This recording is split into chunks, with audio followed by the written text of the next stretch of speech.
దోసలు మనందరికీ చాలా ఇష్టం. కాకపోతే దోస చేసుకోవడానికి చాలా టైం పడుతుంది. అదే ఇన్‌స్టంట్ దోస ఉందనుకోండి అదిరిపోతుంది. కింగ్ ఆఫ్ ఇన్‌స్టంట్ దోసలంటే రవ్వ దోస అని చెప్పుకోవచ్చు. చాలా మందికి ఇష్టం. మా అమ్మకు కూడా చాలా ఇష్టం ఈ రవ్వ దోస అంటే. రవ్వ దోస అనేది క్రిస్పీగా ఉండాలి. దాంతోపాటు మంచిగా పల్లీల చట్నీ అద్దుకొని తింటే సూపర్‌గా ఉండిద్ది. ఈ రవ్వ దోస చాలా క్విక్‌గా చేసేసుకోవచ్చు. ఓన్లీ కాల్చడానికి ఎక్కువ టైం పట్టిద్ది ఈ రవ్వ దోసని. పిండి కలుపుకోవడం చాలా ఈజీ. చాలా ఫాస్ట్‌గా రెడీ అయిపోతుంది. ఈ రవ్వ దోసని పర్ఫెక్ట్ మెజర్మెంట్స్తో చూపిస్తాను.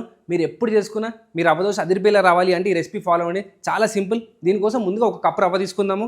ఒక బౌల్లో ఒక కప్పు రవ్వ, గోధుమ రవ్వ అండి, 1 టేబుల్ స్పూన్ మైదా.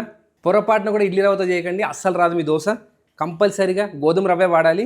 అలానే దీంట్లో 1/2 స్పూన్ బియ్యం పిండి. దీని బాడీ వేసేసుకున్నాం కదా, ఇప్పుడు దీంట్లో ఫ్లేవరింగ్స్ వేసుకుందాము. అల్లం చాలా ఇంపార్టెంట్ అనమాట. సో సన్నగా తరిగిన అల్లం ముక్కలు, సన్నగా తరిగిన పచ్చిమిరపకాయలు, వీలైనంత సన్నగా చాప్ చేసుకోండి. అలానే సన్నగా తరిగిన కరివేపాకు. ఇది సీక్రెట్ అనమాట. కొంచెం దంచిన మిరియాలు వేసుకోండి. మీ రవ్వ దోశకి చాలా ఎక్సలెంట్ టేస్ట్ ఇచ్చిద్ది. సో ఒక 1/2 స్పూన్ అని మిరియాలు దంచి వేసుకోండి. ఉప్పు, ఒక 1/2 చెంచా వరకు ఉప్పు వేసుకోండి. హోటల్స్లో అయితే నీళ్ళు పోసి చేస్తారు, కానీ మీరు ఇళ్ళలో చేసుకునేటప్పుడు మంచి పుల్లటి మజ్జిగతో చేసుకోండి. మీ రవ్వ దోశ అదిరిపోయే టేస్ట్ వచ్చింది. సో ముందుగా ఒకసారి కలిపేసుకోండి. ఇలా కలుపుకున్న తర్వాత దీంట్లో మజ్జిగ, 1 కప్పు రవ్వ తీసుకుంటే మీరు 4 కప్పుల వరకు మజ్జిగ పోసుకోండి. మన బ్యాటర్ అనేది చాలా పల్సగా ఉండాలి. ఇలా పల్సగా ఉన్నప్పుడే మనకు రవ్వ దోశ అనేది పర్ఫెక్ట్గా క్రిస్పీగా వస్తుంది. మీరు మరీ చిక్కగా చేసుకొని వేస్తారు అనుకోండి, అది అట్టకట్టేస్తుంది, ఇడ్లీలో అయిపోతుంది, రవ్వ దోశ అవ్వదు, రవ్వ ఇడ్లీ అవుతుంది. సో అందుకని 1 కప్ రవ్వకి 4 టైమ్స్ వాటర్ వేసుకోండి. వాటర్ మజ్జిగ ఏది ఉంటే అది వేసుకోండి. ఇలా కలుపుకుని మిశ్రమాన్ని జస్ట్ ఒక 5 మినిట్స్ రెస్ట్ ఇవ్వండి. ఇలా కలిపి పక్కన పెట్టుకోవడం వల్ల మనం వేసుకున్న రవ్వ, బియ్యం పిండి, మైదా పిండి ఇవన్నీ నీళ్ళు పీల్చుకొని మంచిగా దోశ అవ్వడానికి పర్ఫెక్ట్ బ్యాటర్ తయారు చేస్తుంది. సో ఒక 5 నిమిషాలు రెస్ట్ ఇచ్చుకోండి. ఇది రెస్ట్ అయ్యే లోపల దీనికోసం ఒక సింపుల్ చట్నీ చేసుకుందాము. ఈ చట్నీ నా ఆల్ టైమ్ ఫేవరెట్ అనమాట. అన్నిటితో తినేస్తాను. ఇడ్లీ, దోశ, రవ్వ దోశతో కూడా బాగుండిద్ది. సో ప్యాన్లో కొంచెం నూనె, జస్ట్ 1 టీ స్పూన్ అంత నూనె, ఇందులో చింతపండు, అలానే వెల్లుల్లి చాలా ఇంపార్టెంట్. పచ్చడిలోకి చాలా మంచి టేస్ట్ యాడ్ చేస్తుంది. సో కొన్ని వెల్లుల్లి రెబ్బలు ఇవి లైట్గా వేగాలి. ముందు ఇవి లైట్గా వేగుతున్నప్పుడు ఇందులో పచ్చిమిరపకాయలు మీ రుచికి సరిపడా వేసుకోండి. కారం ఎక్కువ తినే వాళ్ళైతే కొంచెం ఎక్కువ వేసుకోండి. చిన్నపిల్లలకి పెట్టేటట్టయితే కొంచెం తక్కువ వేయండి.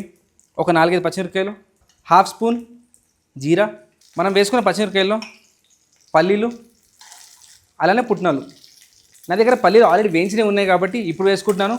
మీరు పచ్చి పల్లీలు వాడేటట్టయితే నూనెలో మంచిగా వేగి అవి పటపటాన్ని పేలిన తర్వాతే పుట్నాలు వేసుకోండి. అలానే దీంట్లో ఉప్పు వేసుకొని 1 నిమిషం వేయించండి. ఇంతే అండి, మన సింపుల్ చట్నీ రెడీ అయిపోయింది. దీన్ని మిక్సీ జార్లోకి వేసేసుకోండి. దీన్ని చల్లార్చేసుకొని కొన్ని నీళ్లు పోసి మీకు కావాల్సిన కన్సిస్టెన్సీలో ఒక చట్నీలో రుబ్బి పెట్టుకోండి. చూడండి, ఈ మాత్రం గట్టిగా ఉండాలి. రవ్వ దోశకి మరీ పల్సటి చట్నీ పెద్దగా బాగోదు, ఇలా చిక్కగా ఉంటేనే బాగుంటుంది. రవ్వ దోశ పిండి చూస్తారు కదా, ఇది వేసుకోవడం కూడా ఒక టెక్నిక్ ఉండిద్ది. ఈ టెక్నిక్ ఫాలో అవ్వండి, కంపల్సరీగా మీ రవ్వ దోశ ఊడొచ్చేసిద్ది. చాలాసార్లు చాలామందికి పెనం కంటుకుపోయి ఉండిద్ది. దాన్ని గీకి మొత్తం పెనం మొత్తం పాడు చేసేస్తారు. దోశ వేసుకునే ముందు పెనాన్ని మంచిగా వేడి చేసుకోండి. వేడి చేసుకున్న పెనం పైన సన్నగా తరిగిన ఉల్లిపాయలు వేసుకోండి. ఇలా వేసుకున్న తర్వాత మనం కలుపుకున్న పిండిని మంచిగా కలిపేయండి. పక్కన పెట్టేసాం కదా, అంతా కింద సెటిల్ అయిపోతుంది. ఇలా చక్కగా కలిపేసుకొని ఇలా పెనం మీద వేసుకొని దీన్ని చక్కగా ఒక 5 నుంచి 6 నిమిషాల పాటు కుక్ చేసుకోండి. దోశ వేసిన తర్వాత దోశ పైనుంచి నూనె వేయండి. ఇలా వేసుకున్న దోశని ఒక 3-4 మినిట్స్ మనం కదపాల్సిన అవసరమే లేదు. అదే స్లోగా కుక్ అయ్యి ఆ రవ్వ మంచిగా క్రిస్పీగా అయ్యి దోశ ఆటోమేటిక్గా ఊడొస్తుంది. అందులో మనం కింద ఉల్లిపాయలు వేసుకున్నాం కదా, ఉల్లిపాయలు will act as non stick అనమాట. సో ఉల్లిపాయలు దోశను అంటుకొని ఇవ్వవు. అందుకే ముందుగా కింద ఉల్లిపాయలు వేసుకున్నాం అనుకోండి, దోశ తీసేటప్పుడు చాలా ఈజీగా బయటకు వచ్చేస్తుంది. రవ్వ దోశ చూడండి, మంచిగా ఫ్రై అవుతూ ఒక సైడ్ నుంచి రంగు మారుతుంది. సో ఈ విధంగా మొత్తం దోశ రంగు మారుతుంది. మీరు ఇలా లైట్గా స్పూన్తో అనుకున్నారు అనుకోండి, ఎక్కడైనా పిండి తక్కువ ఉంటే అక్కడికి వెళ్ళిపోయి మన రవ్వ కూర్చునేది. ఇలా ఈ విధంగా రవ్వను మొత్తం స్ప్రెడ్ చేసుకోండి. చూడండి, ఇలా అన్నప్పుడు స్పూన్కి వస్తుంది కదా, దీన్ని ఇటు పక్క పూసేయండి. చూడండి ఎంత బ్యూటిఫుల్ కలర్ వచ్చిందో. మన రవ్వ దోశ చూడండి ఎంత పర్ఫెక్ట్గా వచ్చిందో. లోపల కూడా పర్ఫెక్ట్గా వేగింది. సన్నగా ఉండాలి, పేపర్ దోశ కంటే సన్నగా ఉండాలి, అలానే క్రిస్పీగా ఉండాలి. ఈ రవ్వ దోశలు వేసుకునేటప్పుడు అస్సలు టైం ఇవ్వకూడదు, ఎందుకంటే ఒక్కొక్క దోశ కాలడానికి 5-6 నిమిషాలు పడుతుంది. దోశలు అవుతూనే ఉండాలి, తినేవాళ్ళు తినేస్తూనే ఉండాలి.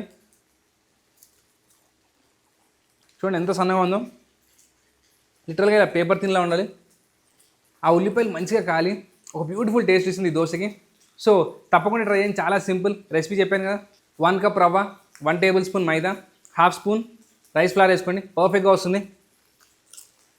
పెంక కూడా దోశ వండుకోకుండా ఉండాలి అంటే ముందుగా కొన్ని ఉల్లిపాయలు వేయండి, తర్వాత రవ్వ దోశ పిండి వేసుకొని పర్ఫెక్ట్గా వస్తుంది. చాలా సింపుల్ బ్రేక్ఫాస్ట్ ఐటమ్ చూస్తారు కదా, తప్పకుండా ట్రై చేసి కామెంట్స్లో చెప్పండి మీకు ఇంకేం బ్రేక్ఫాస్ట్ రెసిపీ కావాలి అంటే.